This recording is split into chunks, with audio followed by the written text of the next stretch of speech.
Unajua maana ya kuomba kwa imani? Kuomba kwa imani. Kuomba kwa imani ni muhimu sana ili ufanikiwe kwenye mambo yako. Unaweza ukaomba na usipokuwa na imani hauwezi kupata. Mathayo 7:7 inasema ombeni nanyi mtapewa. Lakini kitabu kile cha Marko 11:23 anasema ya kwamba muaminini Mungu. Amini nawaambieni, yoyote muombayo mkisali, aminini yamekuwa yenu. Unaelewa maana ya kuomba kwa imani? Unafahamu tafsiri ya kuomba kwa imani? Maombi yako yalijibiwa ama hayakujibiwa? Je, wakati unaomba ulikuwa unaomba kwa imani ama haukuwa kwenye imani? Utaelewa hapa. Ngoja nikufunue ufahamu kidogo. Nini maana ya kuomba kwa imani? Kuomba kwa imani maana yake ni kuweka msingi juu ya kile ambacho neno la Mungu limesema. Kuomba kwa imani maana yake ni kuweka msingi juu ya kile neno la Mungu limesema. Je, Mungu amesema nini kwa habari ya uhitaji wako? Mungu amesema nini kwa habari ya ugonjwa wako? Mungu amesema nini kwa habari ya maisha yako? Mungu amesema nini kwa habari ya tatizo lako? Mungu amesema nini kwa habari ya ziki yako, kwa habari ya mateso yako? Kwa hiyo kile ambacho Mungu amekisema, amesema kwenye kitabu chake kile cha Zaburi ya 107, ulituma neno lake ili kuponya na kuokoa watu kutoka kwenye maangamivu yao. Maana yake kwamba ni kuweka msingi juu ya kile kitu ambacho Mungu amekisema.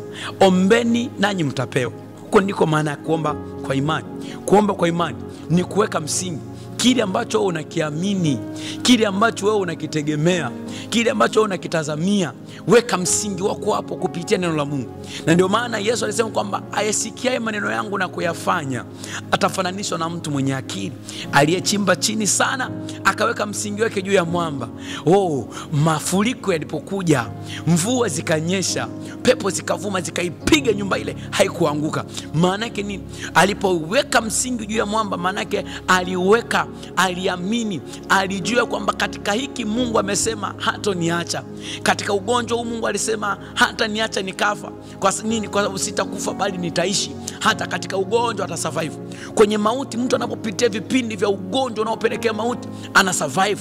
Anasema yuko Mungu anayenifanya kuishi ndani yangu. Hiyo ndio maana ya kuomba kwa imani. Ni kuona unyoofu wa neno la Mungu pekee na sio katika kitu kingine. Kuomba kwa imani ni kuona unyoofu wa neno la Mungu pekee, pasipokuwa na hofu yoyote, pasipokuwa na mashaka yoyote, pasipokuwa na kutazama kitu kingine. Tunaposema ni kuweka msingi kwenye neno la Mungu, kwenye kile Mungu amesema, maana yake unaona unyoofu wa neno la Mungu, unaona unyoofu wa wazo la Mungu, unaona unyoofu wa njia za Mungu, unaona unyoofu wa mapenzi ya Mungu, unaona unyoofu wa haki ya kiungu inayotimilika kwenye maisha yako. Lakini pia ni hali ya kutokutazama kitu kingine chochote kwa ajili ya uthibitisho wa uponyaji wa nafsi yako. Ni hali ya kutokutazama kitu kingine chochote kwa ajili ya uthibitisho wa uponyaji wako, kuinuliwa kwako, kubarikiwa kwako, kufanikiwa kwako, kuinuka kwako, kuwa mtu wa namna nyingine. Unaona kwamba pana namna ya kutokuwa na kwamba kama asingekuwa Mungu wewe usingefika hapo. Maana kwamba unatazama kwa uangalifu, unaangalia kwa uangalifu ya kwamba Mungu ndiye amenisaidia, Mungu ndiye anaweza kunisaidia. Lakini ni hali ya kuona neno la Mungu ni chanzo cha ukweli wa mwisho. Kuna vyanzo vingi vya ukweli lakini sio vya mwisho. Na ndio maana maandiko yanazungumza kwamba wanadamu wanasema, lakini Mungu analo neno kwa ajili yako. Wanadamu wanaweza kuongea mambo mengi juu ya maisha yako, wanaweza kuongea juu ya kazi yako, juu ya watoto wako, juu ya ndoa yako, juu ya mafanikio yako, wanaweza kusema mambo mengi sana, lakini Mungu anaweza kusema neno moja ambalo kanyamazisha wale wengine wote. Wanadamu wanaweza kuwaza mambo mengi, lakini Mungu mawazo yake anasema, mawazo yangu ni mawazo mazuri ya kukupatia wewe tumaini siku zako za mwisho. Maana yake kwamba hapo unaona kwamba ndiye Mungu, neno lake ni la kweli, chanzo chake ni cha kweli. Akisema atabariki, kweli atabariki. Akisema atainua, kweli atainua. Akisema ataponya, kweli Mungu anaponya. Hiyo ndio maana ya kuomba kwa imani, ni kuweka msingi kwenye kile Mungu alichokisema. Lakini pointi ya pili unaweza ukaichukua ikakusaidia. Maombi ya imani ni nini? Maombi ya imani ni kufahamu mapenzi ya Mungu kwa kina, vile anavyoweza kufanyika katika yale yaliyo neno. Yesu akaomba akasema, Baba uliye mbinguni, jina lako litukuzwe, mapenzi yako yafike hapa duniani yatimizwe kama yanavyotimizwa huko mbinguni. Maana yake ni nini? Mapenzi yako, ufalme wako ufike na mapenzi yako yatimizwe hapa duniani kama yanavyotimizwa huko mbinguni. Maana yake kwamba kumbe Mungu amekusudia kuyatimiza mapenzi yake hapa duniani kama yanavyotimizwa kule mbinguni. Haleluya! Mungu anatamani kuyatimiza mapenzi yake juu ya maisha yako kama alivyokusudia kule mbinguni. Mungu anaanza kukutimizia haja ya moyo wako. Wewe ambao umelia siku nyingi kwa habari ya mtoto, Mungu ametamani kukutimizia haja yako. Kwa nini? Kwa sababu kule mbinguni watoto tayari walishakwisha kutolewa kwa ajili yako.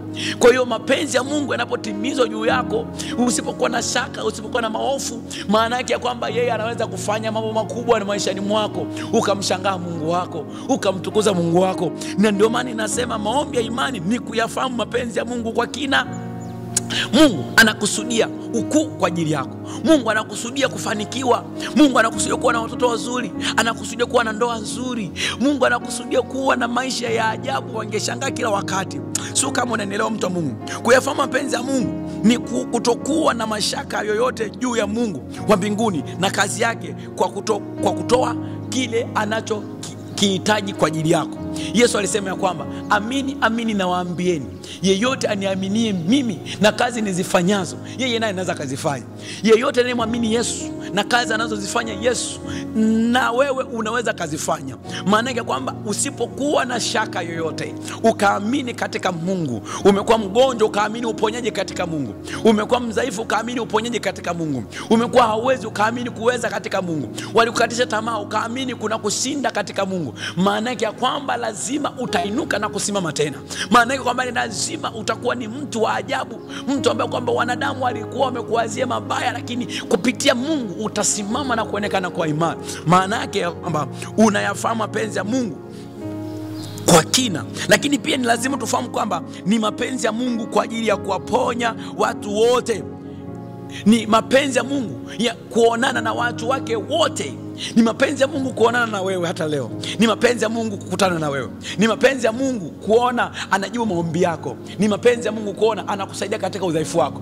Ni mapenzi ya Mungu kuona anakubeba katika mahali pale ambapo ulishindwa. Na ndio maana nasema kwamba wamngojao Bwana watapata nguvu mpya, wataruka kwa mbawa kama tai, watakimbia mbio hawatazimia, watatembea mwendo mkubwa sana hawatachoka. Kwa nini? Kwa sababu hao wanatembea kwenye mitembeo isiyo ya kawaida, wanatembea kwenye speed isiyo ya kawaida, wanatembea kwenye nafasi ambazo Mungu amezikusudia hao watu wafike mahali fulani. Hao watu kwenye uchumi wao wafike mahali fulani, hao watu kwenye biashara zao wafike mahali fulani, hao watu kwenye afya zao wafike mahali fulani. Kuna watu wanateseka na magonjwa ya kisukari, wanateseka na magonjwa mbalimbali, wanateseka na pressure, wanateseka na kansa, wanateseka na udhaifu mbalimbali. Lakini nikwambie, ukiyafahamu mapenzi ya Mungu kwa ukamilifu, ukamjua Mungu anavyotaka kwa ajili yako, bila shaka Mungu atakuinua sana, Mungu atakubariki sana. Kuyafahamu mapenzi ya Mungu ni kutafuta kwa bidii kuyafahamu makusudi ya Mungu kwa ajili ya mtu aliyekusudiwa. Kuyafahamu mapenzi ya Mungu ni kutafuta kwa bidii kusudi ya Mungu kwa ajili ya watu waliokusudiwa. Hata wewe umekusudiwa. Wewe umekusudiwa. Wewe umekusudiwa. Umekusudiwa kwa ajili ya kwenye ndoa yako. Umekusudiwa kwenye masomo yako. Umekusudiwa kwenye biashara zako. Umekusudiwa kwenye haso yako ya kila siku. Umekusudiwa kwenye pilika ulizonazo. Umekusudiwa kwenye ujuzi ulionao. Umekusudiwa kwenye elimu ulionayo. Umekusudiwa pale ofisini pako. Mungu amekusudia wewe. Kwa hiyo lazima ufahamu kwamba kama Mungu amekusudia, yafahamu kwa kina hayo mapenzi yake. Sio kama unanielewa ndugu yangu, sio kama unaelewa. Lakini pia maombi ya imani ni kuwa na nia sahihi kwa Mungu unayemuomba. Ukiwa na nia sahihi kwa Mungu unayemuomba, wewe sio wa kawaida. Ukiwa na nia sahihi kwa Mungu unayemtafuta, wewe sio wa kawaida. Ukiwa na nia sahihi, kuna watu wanaomba Mungu unisaidie niwakomeshe watu fulani. Mungu nisaidie niwaumize watu fulani. Nimuumize kisi wangu. Mungu naomba unisaidie nimuumize kisi wangu kwa sababu ameniumiza sana, mimi nataka nimuumize. Kwa hiyo alinichiti. Kwa kuwa swali nifanyeje? Alinifanya na hivi. Mungu nisaidie nimuumize mume wangu kwa sababu sio inakuwa nini? Amekuwa mgumu kutoa hela. Mungu nisaidie nimuumize mtu fulani. Ukinipa hela nitawatambishia wale walionizalau. Ukinipa hela nitawatambishia wale ambao waliona mimi sina hela. Mungu nibariki tu. Nisikiliza, hayo maombi sio maombi sahihi. Na ndio maana kwenye Biblia anasema kwamba mnaomba mpati, si kwamba hamuombi, si kwamba mtafuti. Mnatafuta, mnaomba na mnabisha. Leo nikuambie ukweli, kwa sababu unaomba vibaya ndio maana haufanikiwi. Nia yako haiko sahihi. Badilisha mitazamo yako, badilisha nia yako, badilisha moyo wako, badilisha. Usitafute gari kwa sababu kuna mtu fulani alikunyima lifti. Usitafute basikeli kwa sababu kuna mtu fulani alikunyima kukuazima. Usitafute kuwa na mtaji mkubwa kwa sababu kuna mtu fulani alikufukuza kwenye kazi yake. Hiyo sio nia sahihi, hayo sio mawazo sahihi. Mawazo sahihi ni kumwamini Mungu na kujua kwamba Mungu utaniinua kwa wakati wako, utanibariki, utaniponya, utanitunza, utaniimarisha, utanilisha, utanivisha. Yani kwamba utanifanya niende popote napotaka kwa wakati wa Mungu. Unaelewa kitu hiki? Kwa hiyo ni lazima ufahamu kwamba maombi ya imani ni kuwa na nia sahihi kwa Mungu unayemwomba. Kuwa na nia sahihi tu. Itengeneze nia yako. Jinsi gani kijana usafishe moyo wake? Ni kwa kutii na kwa kulifuata neno la Mungu. Jinsi gani wewe unayeumwa upone? Ni kwa kutii na kufuata neno la Mungu kila anachokisema. Jinsi gani ambao una kazi, umekuwa jobless, utafanikiwa ukapata kazi? Ni kwa kutii na kwa kufuata mapenzi ya Mungu aliko. Tii sauti ya Mungu, tii neno la Mungu analosema kupitia watumishi wa Mungu, na ndilo ambao pia leo analisemesha kupitia wewe. Unaelewa? Bila shaka wewe ni mtu ambaye unaelewa sana. Ni mtu unaelewa sana. Lakini ya mwisho, maombi ya imani ni kuwa na ungamo lenye ujasiri na kutoa utukufu kwa Mungu. Ungama dhambi. Maombi ya imani na kuomba kwa imani kunapelekea pia kuungama dhambi. Wewe dhambi zako unaungama kila baada ya muda gani? Ando kila Jumapili. Baba, nimetenda dhambi nyingi wiki hii, nisamehe, natubu dhambi zangu. Nimezini mara 6, nimeiba mara 3, nimesema uongo, nimesengenya. Tubu dhambi. Kila siku, kila jioni, kila asubuhi, kila mchana, tubu dhambi zako. Ungama makosa yako. Ungama kwa Mungu. Acha dhambi. Inawezekana unaumwa kwa sababu ya dhambi. Acha dhambi. Inawezekana unateseka kwa sababu ya dhambi. Acha. Inawezekana unakosa kazi kwa sababu ya dhambi. Acha. Umefukuzwa kazini kwako kwa sababu ya dhambi. Acha dhambi. Utarudishwa kazini tena. Acha dhambi, utabarikiwa tena. Acha dhambi, utainuliwa tena. Acha dhambi, utakumbukwa. Acha dhambi. Wewe ukiacha dhambi tu, Mungu atajitwalia utukufu juu ya maisha yako. Ungama dhambi zako, ungama makosa yako. Kuna yale unayojua na mengine huyajui. Ungama yoyote ili Mungu atengeneze maisha mapya na wewe. Ili Mungu aanzishe safari mpya na wewe. Sijui kama unanielewa, mtu wa Mungu. Mungu akubariki sana.